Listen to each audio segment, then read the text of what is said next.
بسم اللہ الرحمن الرحیم۔ السلام علیکم ناظرین، اس منافقت کے دور میں وزیروں سے لے کر عام رعایا تک سب ہی اس عادت کے قائل ہیں کہ اگر کسی بے آسرا اور غریب سے کوئی جانے انجانے میں غلطی ہو جائے تو ان کا بلڈ پریشر بے انتہا ہائی ہو جاتا ہے، اور اگر وہی غلطی یا گناہ کسی صاحب وسعت یا امیر ترین اور صاحب اقتدار سے ہو جائے تو بلڈ پریشر بالکل نارمل رہتا ہے اور معافی کی گنجائش یقیناً ہوتی ہے۔ لیکن وہ خوش قسمت رعایا جن کا حکمران حضرت عمر فاروق ہوا کرتے تھے، اس دور میں چاہے کوئی گورنر ہو، چاہے فوج کا سپاہ سالار ہو، چاہے رشتہ دار ہو، چاہے عام رعایا ہو، غلطی پر گناہ پر سب کو ایک جیسی سزا ملتی تھی۔ ناظرین، حضرت عمر کا ایسا روب تھا کہ ہر شخص اس سے ڈرتا تھا، اور جب کبھی انہیں جلال آ جاتا تو لوگ کانپ اٹھتے تھے۔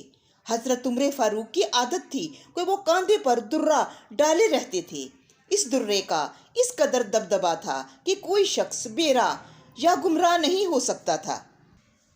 اگرچہ وہ خود مدینہ منورہ میں رہتے تھے اور اسلامی سلطنت ایک طرف سے وسیع ہو کر عراق سے ایران تک اور دوسری طرف فلسطین سے ملک شام تک پھیل گئی تھی۔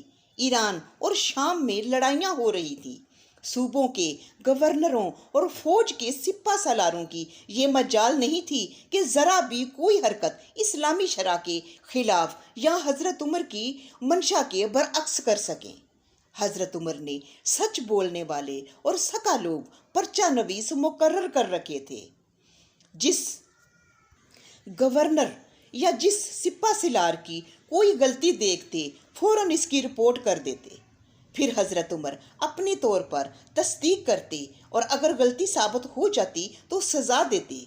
آپ نے عاملوں کو ہدایت کی تھی کہ جو کوئی نیا مکان بنائیں تو اس میں ڈیوڑی نہ رکھیں تاکہ فریادیوں کو ان تک پہنچنے میں دقت نہ ہو۔ ناظرین، جیسے جس جگہ آج کے دور میں گیراج ہوتا ہے، اس سے ملتی جلتی جگہ ہوتی تھی جسے ڈیوڑی کہتے تھے۔ آگے ڈیوڑی ہوتی تھی، سینٹر میں صحن، پیچھے جا کر سونے کا رہنے کا کمرہ ہوا کرتا تھا۔ اس طرح فریادیوں کی فریاد کا ان تک پہنچنا مشکل ہوتا تھا۔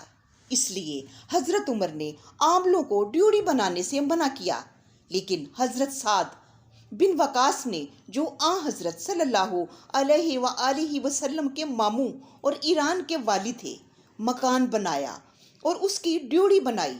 آپ کو اس کی اطلاع ہوئی، آپ نے حکم دیا کہ ڈیوڑی کو آگ لگا دی جائے اور سعد کو جواب دہی کے لیے طلب کر لیا۔ چنانچہ ڈیوڑی کو آگ لگا دی گئی اور حضرت سعد کو بڑی مشکل سے معافی ہوئی۔ ایک دفعہ ایک شخص نے حضرت عمر سے استغاثہ کیا کہ عمرو بن عاص فاتح مصر، جو مصر کے گورنر بھی تھے، مجھے 100 کوڑے مارے ہیں۔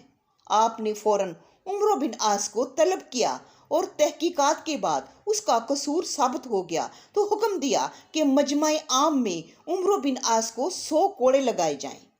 لوگوں کو خوف ہوا کہ عمرو بن عاص ایک زبردست صوبے کے گورنر ہیں، ایسا کرنے سے کہیں باغی نہ ہو جائیں۔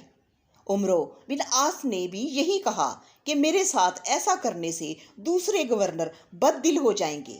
آپ نے فرمایا، کچھ بھی ہو، ملزم کو سزا تو ضرور دوں گا۔ مجبور ہو کر عمرو بن عاص نے مستغیث کو 200 درہم دے کر راضی کر لیا، تب جا کر انہیں چھٹکارا ملا۔